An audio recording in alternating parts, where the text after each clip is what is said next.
Nova Scotia measures 360 kilometres end to end, and somehow that has convinced people they have already seen the whole of it.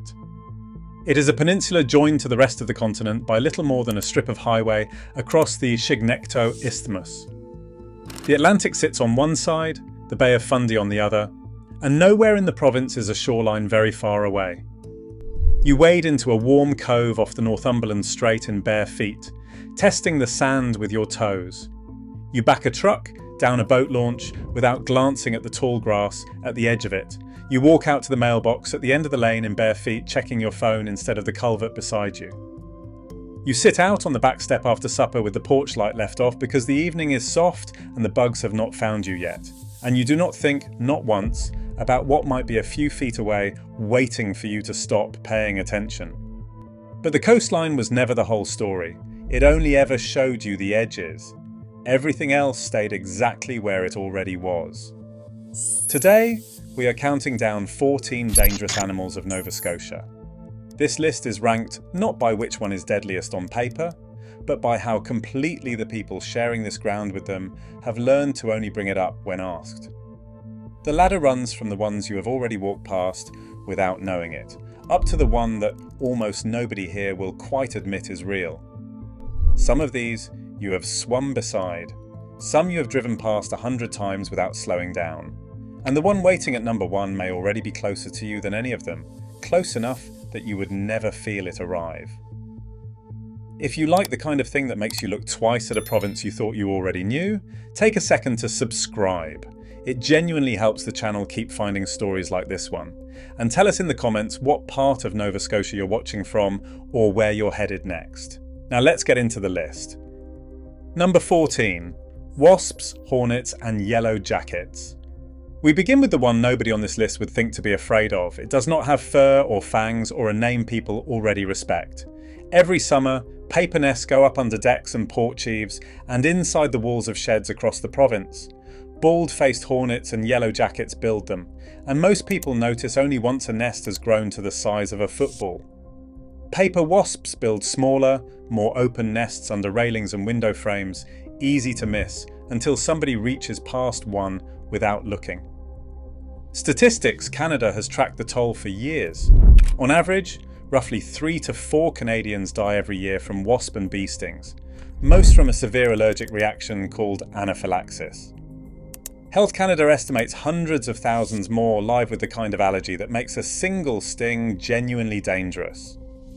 A sting itself is a defense, not an attack. It carries a pheromone that marks the target, which is why one sting so often brings several more, out of a nest that was silent a moment before. Nobody treats a wasp as wildlife. It gets swatted at a barbecue, sprayed out of a shed, filed under nuisance rather than animal. And yet it quietly outperforms most of what follows it on this list. Number 14 sets the register for everything that follows because the smallest things on this list are the ones nobody thought to fear. Number 13. The lion's mane jellyfish. If the last one lived in the walls of a shed, this one lives in the water people are about to swim in. Cyanea capillata is the largest jellyfish species on record. Its trailing tentacles can stretch more than 30 metres on the biggest individuals, longer than a city bus and longer than a blue whale. Off Nova Scotia, it grows smaller than that. But divers along the south shore, in coves like Paddy's Head, report them through most of the summer. The animal drifts into shallow, sheltered bays toward the end of its single year of life, which is exactly when swimmers are most likely to meet it. Its sting comes from thousands of microscopic barbed cells lining every tentacle. They fire on contact, whether the animal is alive or freshly washed up on the sand. The pain is real, sometimes lasting for hours, though it is rarely dangerous on its own. People watch the horizon all summer for a fin, and never look down at what is already brushing against their calves. Number 13 has been drifting past swimmers all season, waiting only for someone to finally look down. Number 12. The porcupine. This one does not chase anything, it does not need to. The North American porcupine carries roughly 30,000 quills, each one hollow and barbed along its length with microscopic hooks. Those hooks work deeper into tissue the more anyone struggles against them. It cannot throw them, whatever the old story says. It only has to swing its tail. Just weeks ago, the Nova Scotia SPCA took in a dog named Fern, found with 850 quills embedded in her face. A spokesperson for the society compared the barbs to fish hooks and said the dog would need days of careful, ongoing veterinary care to recover. Left alone, a porcupine spends its night slowly working through bark and evergreen needles. It moves in no hurry, indifferent to whatever is nearby. It only raises its quills and turns its back when something gets too close. It gets written off as a joke of the forest, slow and almost comic. That lasts right up until a dog, or occasionally a person, learns exactly how it earns the rest of its reputation. Number 12 has never chased anything in its life and has never once needed to. Number 11. The common snapping turtle. Nobody pictures what is resting on the bottom of a warm, weedy lake before they wade in to cool off. Chelydra serpentina is common across southwestern Nova Scotia and turns up less often northeast of Halifax County. It favours the slow, muddy edges of ponds, marshes and bays. An adult shell can run from 22 to 35 centimetres. The largest animals reach 16 kilograms, built around jaws strong enough to take off a finger. In 2013, the province listed the species as vulnerable under the Nova Scotia Endangered Species Act, which protects it from collection even now. For most of the day, it does nothing at all. It holds just beneath the surface within a neck's length of air. From a distance, it looks patient, like an old branch or a dark rock. It is protected, and it is common, and it is still almost never the thing anyone warns a child about before a swim. Number 11 has been sitting at the bottom of this list and of half the lakes in this province the entire time. Number 10, the raccoon. We move now from the animals nobody notices to the ones everybody has seen and nobody has actually measured. Procyon lotor lives across the whole of Nova Scotia, most at home near marshes, rivers and farmland, but it is just as comfortable in an attic, a shed or a storm sewer. An adult can reach 13.5 kilograms and 81 centimetres nose to tail, considerably larger than the animal most people picture when they hear the word. The province classes raccoons as fur bearers, protected enough that trapping or shooting one requires a permit from the local Natural Resources Office. In 2015, a Glace Bay family watched a pair of raccoons claw and push at their own front door, trying to get in. It came after months of being fed by neighbours. The Department of Natural Resources still logs a small, steady handful of bite reports every year. A wildlife biologist with the department has been direct about the pattern behind almost all of them. People try to feed them, or pick them up, or handle them, and a wild animal that is cornered or injured will always defend itself. Everyone has a raccoon story. Almost nobody tells it as a wildlife encounter. Number 10 has a body count of bite reports every single year, filed under nuisance instead of under warning. Number 9, the white-tailed deer. Nobody in this province budgets fear for a deer. Odocoileus virginianus is abundant enough in Nova Scotia that the Provincial Department of Transportation counts roughly 14,000 vehicle collisions a year. In a typical recent stretch, somewhere between 500 and 600 of those involved an animal, and the overwhelming majority of them were deer. The department has admitted hotspots are hard to identify. As one provincial official put it, in Nova Scotia there is simply a great deal of deer spread across nearly the entire province. The danger here has almost nothing to do with antlers or aggression. It comes down to mass meeting momentum. An animal that can weigh close to 100 kilograms steps out of a tree line at dusk. It meets a vehicle doing 80 kilometers an hour, with no warning beyond a flash of movement at the edge of the headlights. People slow down for a moose crossing sign. They rarely slow down for a deer because a deer reads as passive and unthreatening, the least dangerous shape in the whole forest. A moose collision becomes a story people tell for years. A deer collision barely survives the drive home. Number 9 kills more Nova Scotians most years by simple accident than most of the animals still ahead of it on this list. Number 8. The black bear. Now the animals on this list start to genuinely surprise. Ursus americanus lives across virtually the entire province, and Nova Scotia's own Department of Natural Resources and Renewables describes the population as stable or increasing. In the spring of 2024, the department consulted the public on a proposed spring bear hunt, something every other bear holding province in the country already permits. Over 17,000 Nova Scotians responded and slightly more than half came out against it. The department shelved the idea. That decision means Nova Scotia remains the only province in Canada with a black bear population and no spring hunting season at all. It is now partnering with Acadia University to study a population it has mostly managed, until now, by instinct and harvest data alone. Locals will tell you, often in the same breath, that the bears keep to themselves. Both things turn out to be true at once, which is exactly the problem. There are demonstrably more of them getting away with it than most people assume. They move through backyards and along tree lines mostly at night, mostly unseen, mostly unbothered by how close they actually come. Number 8 walks the edge of towns people have lived in their whole lives, and everyone calls that peaceful. Number 7. The eastern coyote. We're at the halfway point of this list. If you're still with me, you're clearly someone who actually wants to know what shares this province with you, and that already puts you ahead of most people who live here. Hit subscribe if you haven't already, because the back half of this list is where things stop being something you can easily explain away. The coyote, everyone thinks they already understand, is not the coyote actually living here. Coyotes reached Cape Breton Island in 1978, moving east across the continent over decades as their range expanded. As they went, they interbred with wolves along the way, carrying real wolf ancestry into the animal now denning in ditches and forest edges across the whole province. On the 27th of October 2009, a 19-year-old singer named Taylor Mitchell was hiking alone on the Skyline Trail in Cape Breton Highlands National Park. Coyotes attacked her there, and she died of her injuries the next morning, the first recorded case of an adult killed by coyotes anywhere in North America.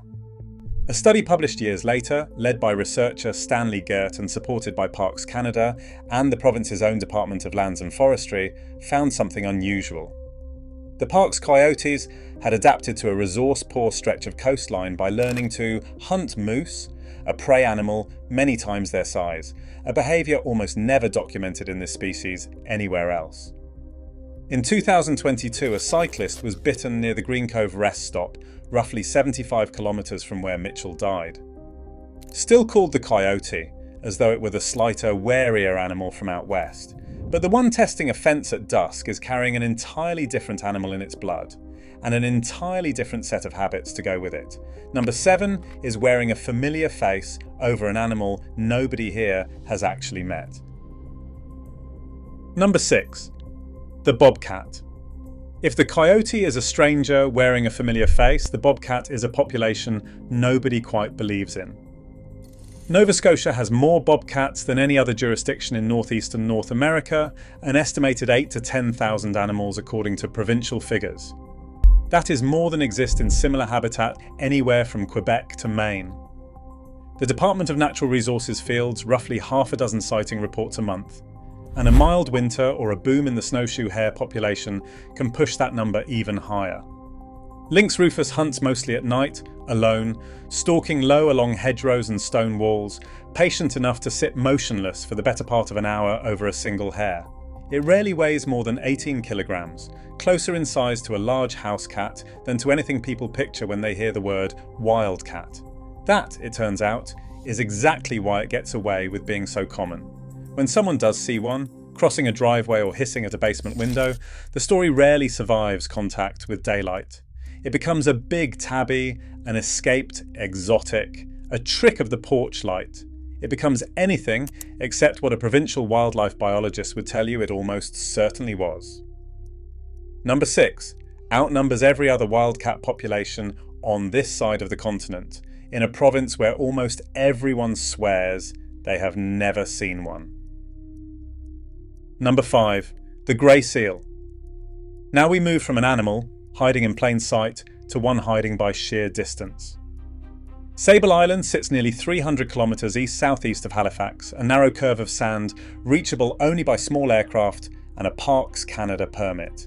It is also home to the largest breeding colony of grey seals on Earth. Fisheries and oceans. Canada's most recent stock assessment puts the Atlantic Canadian population at roughly 366,000 animals. That is grown from barely 8,000 in the early 1960s, climbing at a rate researchers have called exponential for more than 60 years running. Sable Island alone accounts for the overwhelming majority of every grey seal pup born in the country each winter. Halichoerus grypus hauls out on those beaches by the thousands, nursing pups that gain nearly 2 kilograms of weight a day. They are entirely indifferent to the fact that almost nobody who lives in this province will ever actually see them do it.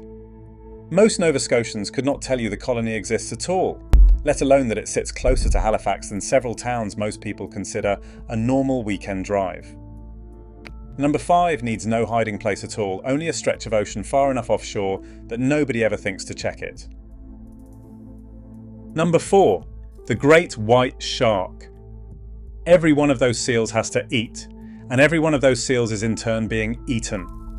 In October of 2020, researchers with the shark tracking organisation OC Arch tagged a female great white off West Ironbound Island, near Lunenburg. She measured 5¼ metres and weighed just over 1,600 kilograms, the largest white shark the group had ever tagged in the whole of the Northwest Atlantic. They named her Nukumi, after a matriarch figure in Mi'kmaq tradition, and estimated her age at roughly 50 years. She was not alone. The same expedition tagged 7 more sharks along that stretch of coast in a matter of weeks. Researchers have since tied the growing white shark presence directly to the exploding seal population a short swim away. Carcharodon carcharias moves along this coastline every summer and autumn now. Tracked by satellite tag through water, most people still consider too cold for anything that dramatic. A fin at the surface almost never survives being reported. It becomes a sunfish, a piece of driftwood, a tuna breaking the surface. It becomes anything other than what the tracking data already confirms is out there. Number 4 has been logged, tagged, and tracked along this coastline for years, and the story most people tell themselves has not caught up. Number 3, the moose. Now we come to the one that breaks people's sense of what actually lives where. Moose vanished from Cape Breton Island by the turn of the last century, hunted and crowded out entirely in 1947 and 1948. The federal government brought in 18 moose from Elk Island National Park in Alberta and released them into the newly created Cape Breton Highlands National Park. It did more than take hold. By 2011, density in parts of the park had reached roughly 2 moose per square kilometre. By 2017, the island-wide population was estimated near 5,000 animals. That is enough that Parks Canada now runs an annual harvest, coordinated with the Unamaki Institute of Natural Resources out of Eskasoni. The goal is to slow the damage to a boreal forest. The moose keep eating back to bare ground. At the same time, a second population has been quietly disappearing on the mainland. It is genetically distinct and actually native to this province. It was declared endangered in 2003 at an estimated 1,000 animals. Aerial survey work obtained by CBC News years later suggested the true number could be under 100. The province's own recovery plan sets a 20-year target of 5,000 mainland moose. That is the same number already living on Cape Breton, and today's mainland count is a small fraction of it. Ask most people here about the moose and they will picture exactly one animal. There are 2, and they are living 2 entirely different stories. One was boosted from elsewhere and is now hunted to keep it in check. The other is native to this exact ground and is vanishing almost silently. Number 3 is 2 separate animals wearing one name, and almost nobody in this province could tell you which of them is actually vanishing. Number 2, the cougar. This is the one the province will tell you, in writing, does not exist. The eastern cougar was declared extinct by the United States Fish and Wildlife Service in 2011. Nova Scotia's own Department of Natural Resources and Renewables maintains the animal was extirpated here before 1900. No hair, track, or scat has been recovered anywhere in the province in more than a century. The Committee on the Status of Endangered Wildlife in Canada lists the animal's status here as data deficient, neither confirmed nor ruled out. And yet, since the Canadian Wildlife Service began formally logging reports in the late 1970s, Nova Scotia alone has produced several hundred sighting reports. Most come from the eastern half of the province, including 42 separate reports of black cougars and almost unheard of colouring for the species anywhere in North America. A biologist who spent decades in the field still tells one particular story. A Guysborough County trapper named Milt Gilly once described a cougar approaching him on the ice in the 1940s, wanting the beaver carcass he was dragging behind him.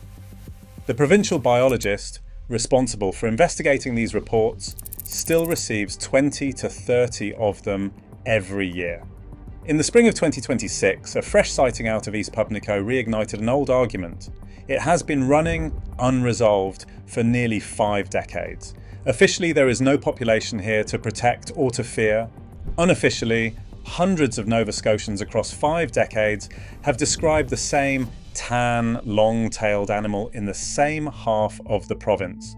The government keeps writing back that they did not see what they are certain they saw. Number 2 has been argued about in this province for 50 years, and neither side has ever once produced enough to end it. Number 1. Everything on this list so far has at least looked the part. This one does not look like anything at all. Nova Scotia carries the highest reported rate of Lyme disease anywhere in Canada. Provincial figures show the infection rate climbing sharply in a single decade. It stood under 2 cases per 100,000 people in 2009, and by 2015 it had passed 26. One health district alone approached 200 cases per 100,000 in 2013, a rate higher than most of the American states where the disease is considered endemic. The first locally acquired case in the province was confirmed in 2002. A research lab at Mount Allison University found in 2022 that roughly 40% of black-legged ticks sampled across large parts of the province were already carrying the infection. The same researcher noted that tick numbers across the whole country had risen by roughly 150% in a single year, driven north by a warming climate. Ixodes scapularis does not chase. It does not need to. It waits in tall grass and leaf litter at ankle height and climbs onto skin or fabric on contact. Then it searches, unhurried, for a patch of skin thin enough to bite through. It often goes completely unfelt for the entire time it feeds. It has no face people register and no size that trips the same instinct a bear or a shark trips instantly. That is exactly why it survives on every list like this one, uncounted, while everything with fur or teeth takes the blame instead. It is not the largest animal on this list, or the fastest, or the one with the worst reputation. It wins this position for a much smaller reason.